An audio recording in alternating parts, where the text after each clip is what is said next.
এই সংবিধানের বলে এটার রেফারেন্সে ক্ষমতা এসছে সেই সরকারও থাকবে না, এটাও বলা যায়।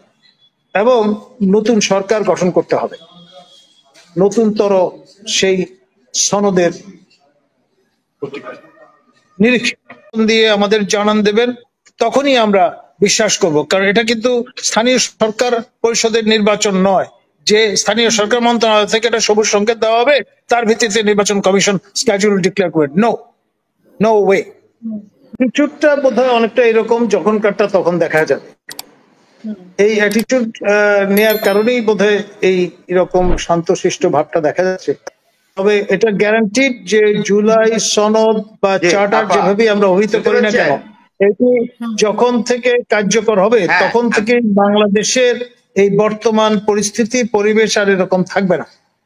আপনার খোল নিচে পাল্টে যাওয়ার সম্ভাবনা আছে পুরো রাষ্ট্র ব্যবস্থা, এটা নিশ্চিত।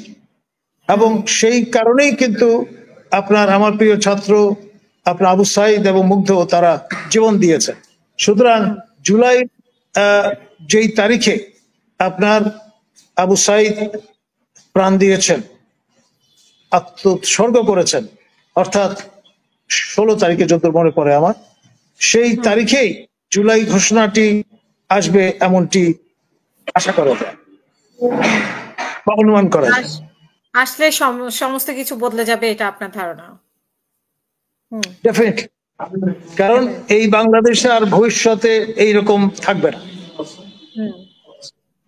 তো কিরকম বদলে যেতে পারে বলে আপনি মনে করেন আনুমানিক? বা জুলাই সনদটাতেও কিরকম হতে পারে, মানে কিরকম সিদ্ধান্ত আসতে পারে? দেখুন আপনার যে আমাদের সংবিধান নানান ভাবে কাটা ছেঁড়া করে যেই রূপ পরিগ্রহ করেছে, এটি হয়তো আর এইভাবে কার্যকর থাকবে না, এক।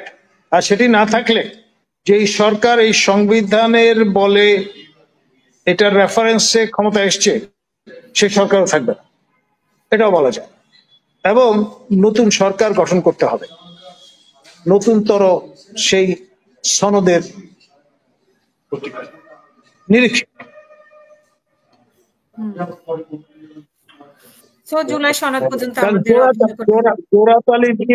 জোড়াতালি দিয়ে একটা সরকার চলতে পারে না, এক।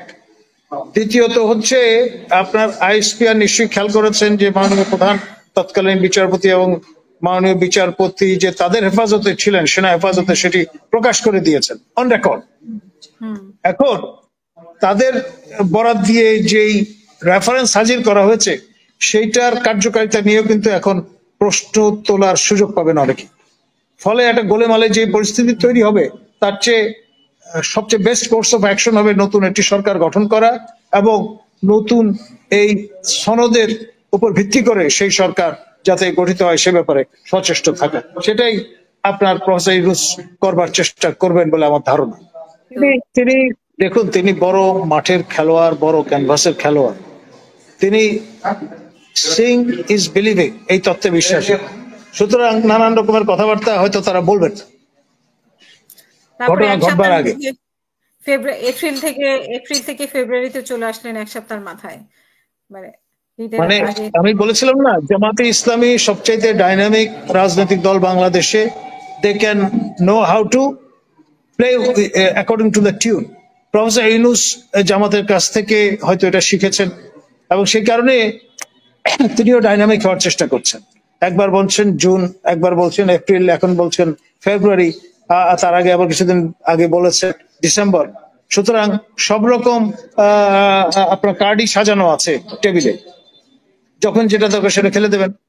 জামাত নিজেই তো বলেছিল ফেব্রুয়ারি বা এপ্রিল, এখন ফেব্রুয়ারি বলাতে তারা আবার বলছে যে ফেব্রুয়ারি বলেছে। আমাদের আপনার কোট অ্যান্ড কোট আল্লাহর ওলি আমাদের ডক্টর শফিক, তিনি বলেছেন যে ডিসেম্বরের আগেও পরেও যদি হয় তাদের কোনো, আগেও যদি হয় তাদের কোনো আপত্তি নেই। বিষয়টি লক্ষণীয়, সেটি হচ্ছে যৌথ বিবৃতি আমরা তখনই বলবো অন পেপার দুই পক্ষ থেকে স্বাক্ষর করা হবে। স্বাক্ষর কিন্তু করা হয়নি। সেই বিষয়টি নিয়ে প্রশ্ন তুলেছেন স্বয়ং মাননীয় প্রধান নির্বাচন কমিশনার।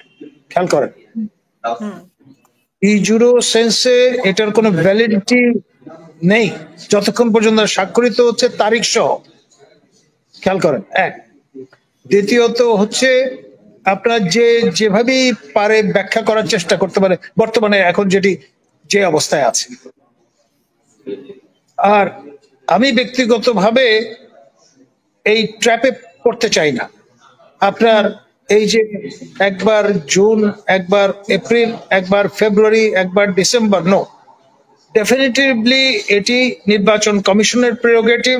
তারা, আমাদের মাননীয় প্রধান নির্বাচন কমিশনার মহোদয়, তিনি জাতির উদ্দেশ্যে ভাষণ দিয়ে আমাদের জানান দেবেন, তখনই আমরা বিশ্বাস করব। কারণ এটা কিন্তু স্থানীয় সরকার পরিষদের নির্বাচন নয় যে স্থানীয় সরকার মন্ত্রণালয় থেকে একটা সবুজ সংকেত দেওয়া হবে, তার ভিত্তিতে নির্বাচন কমিশন স্কেডিউল ডিক্লেয়ার করবে। No way.